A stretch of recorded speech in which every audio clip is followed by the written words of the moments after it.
હનુમાનજીને રામથી દૂર રહેવું નહોતું, બસ એમના ચરળ કમળમાં જ રહેવું હતું.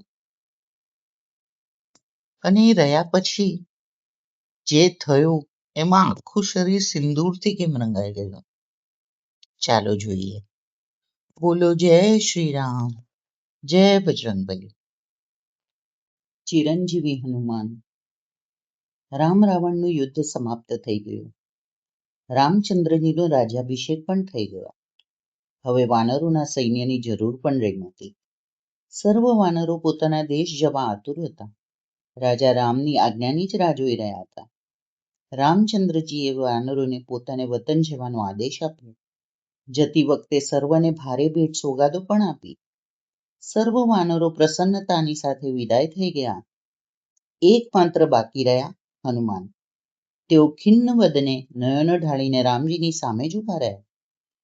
રામચંદ્રજીએ હનુમાનની સામે જોઈને કહ્યું, હનુમાન. અને જવાબમાં હનુમાનજી રામજીના ચરણોમાં આળોટી પડ્યા. તેમની આંખોમાંથી ચોધાર આંસુઓ નીકળતા હતા. રામે વાત્સલ્ય ભાવથી હનુમાનને ઊંચા કર્યા અને કહ્યું, વત્સ, તારે જે જોઈતું હોય તે તું માંગી લે. મારે કંઈ જ નથી જોતું. હનુમાને ટૂંકમાં જ કહ્યું, કંઈ જ ઈચ્છા નથી. ઈચ્છા તો માત્ર એક જ છે, અને તે આપના ચરણોમાં રહેવાની, પ્રભુ. આપ મારા પર પ્રસન્ન હો તો મને આપના ચરણોમાં રહેવાની રજા આપો. તારી ઈચ્છા પૂર્ણ થાવ, રામચંદ્રજીએ કહ્યું. પણ એક શરત છે. અને રામજી અટકી ગયા. કહો પ્રભુ, જે મનમાં હોય તે કહી નાખો. શરત એ જ છે કે જ્યારે આલોકમાંની મારી લીલા પૂરી થાય ત્યારે તારે અહીં જ પૃથ્વીલોક પર રહેવાનું અને શાંતિ, પ્રેમ અને ભક્તિનો પ્રચાર કરવાનો. આ શરત શું તને મંજૂર છે? હનુમાન મૌન જ રહ્યા. તેમને લાગ્યું કે ભગવાન મને પોતાનાથી વિમુખ કરી દે છે. રામચંદ્રજી તેનો ભાવ કળી ગયા. બોલ્યા, હું તારામાં જ છું ને તું મારામાં જ છે. દેહ ભિન્ન થાય એટલું જ છે. તારે તો મારામાં જ રહેવાનું છે. જ્યાં મારી કથા વાર્તા હોય ત્યાં તારે હાજર રહેવાનું.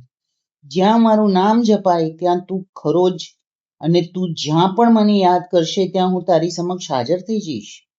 હું ક્યાં તારાથી અલગ થવાનો છું?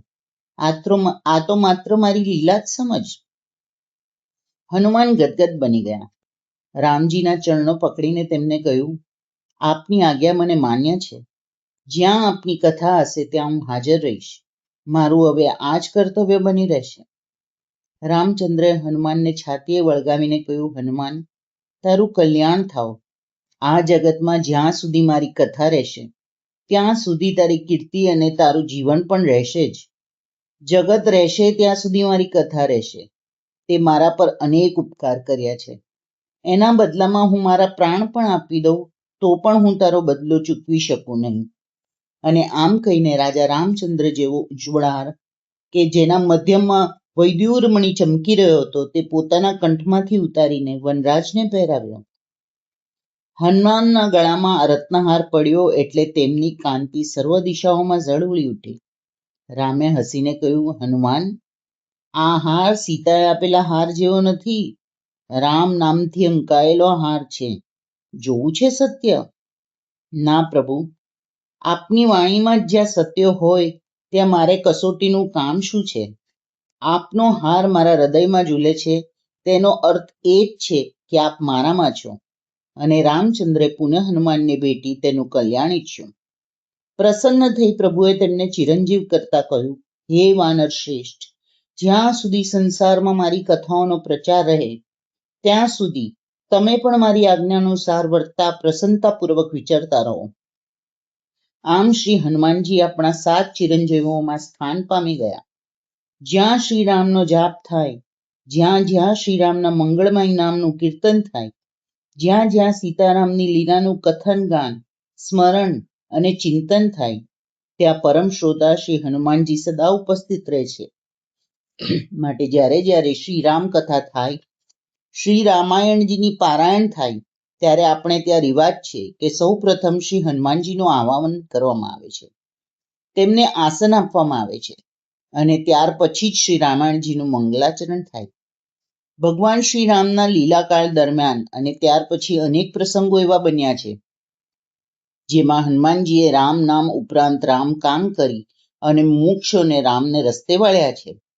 ભારતીય સંસ્કૃતિએ 7 મહાનુભાવોનો ચિરંજીવી ગણ્યા છે. એ 7માં હનુમાનજીનું સ્થાન વશિષ્ઠ છે. લાલ દેહ લાલી લસે. હનુમાનજીના દેહની ક્રાંતિ તત્વ સુવર્ણમય છે. તેમનો અંગ રાગ સિંદૂર ગણાય છે. તેમનું રક્તચંદન પુષ્પ અને સિંદૂર વગેરેથી પૂજન કરવામાં આવે છે. એક દિવસની આ ઘટના છે. પ્રાતઃકાળનો સમય છે.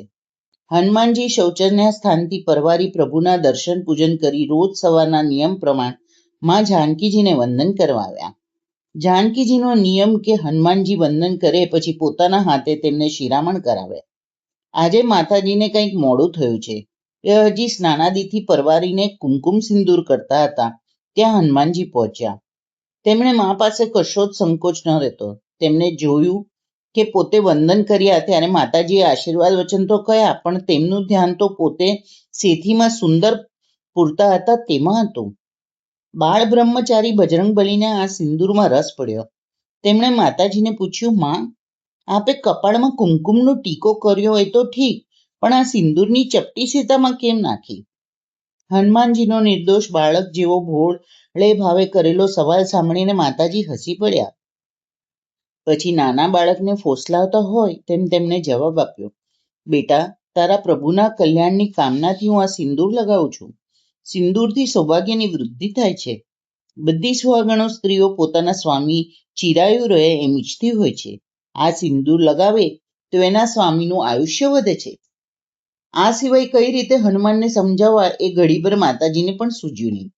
એ હનુમાનજીને શિરામણ કરાવવા રસોઈઘર તરફ લઈ ગયા. પણ હનુમાનજી તો પોતાની ભૂખ ભૂલી ગયા હતા.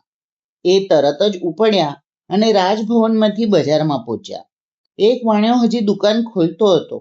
તેની દુકાનમાં પેઠા વખારમાં જઈને સિંદૂરનો કોથળો શોધી કાઢ્યો અને ઉપાડીને પહોંચી ગયા રાજભવનની અગાશીએ, જ્યાં હનુમાનજીની કાયમની બેઠક હતી. ત્યાં જઈ થેલો ખોલીને હનુમાનજી 2 હાથે પોતાના આખા શરીરે સિંદૂર લપોટ્યો. પોતે બરાબર સિંદૂરમાં રગદોળાઈ ગયા. એ દરમિયાનમાં તો રાજસભાનો સમય થઈ ગયો હતો. એટલે ભગવાન રાજસભામાં જવા નીકળવાના હતા. ત્યાં તેમને હનુમાનજીનું સિંદૂરપુર પૂરપૂરિત રૂપ જોયું. પ્રભુએ હસીને પૂછ્યું, હનુમાન, આજે તમે સર્વાંગે સિંદૂર કેમ લગાવ્યું છે? સરળ ભાવે હનુમાનજીએ જવાબ આપ્યો, પ્રભુ, આજે જ મને મારી માં જાનકી પાસેથી જાણવા મળ્યું કે સિંદૂર લગાવવાથી પોતાના સ્વામીનું આયુષ્ય વધે છે. એ એક નાનકડી ચીપટી સિંદૂર માથે લગાવે તેથી આપની આયુષ્ય વૃદ્ધિ થાય તો હું તો આખો સિંદૂરમય બની ગયો. હવે જરૂર મારા સ્વામીની ઘણી જ આયુ વૃદ્ધિ વધશે. રઘુનાથજી તો પવનપુત્રનો પ્રેમભાવ સમજીને ભાવ વિભોર બની ગયા. હનુમાનજી પ્રભુના ચરણોમાં વંદન કરી રહ્યા છે. પ્રભુના વરદ હસ્તે તેમના માથે પ્રેમપૂર્વક ફરી રહ્યો છે. પ્રભુએ પ્રેમવશ બની જઈ કહ્યું, આજે મંગળવાર છે. જે કોઈ આજના દિવસે મારા અનન્ય પ્રેમ પાત્ર ભક્ત હનુમાનજીને ભક્તિભાવપૂર્વક તેલ અને સિંદૂર ચડાવશે તેની કામનાઓ પૂર્ણ થશે અને તેના ઉપર હું સદૈવ પ્રસન્ન રહીશ. ગુજરાતમાં પણ મંગળ અને શનિવારે હનુમાનજીને તેલ સિંદૂર ચડાવવાનો રિવાજ છે. સિંદૂર તો હનુમાનજીના આખે શરીરે લગાડાય, પરંતુ તેલ તો તેમના ડાબા પગના ઘૂંટણે જ લગાડાય.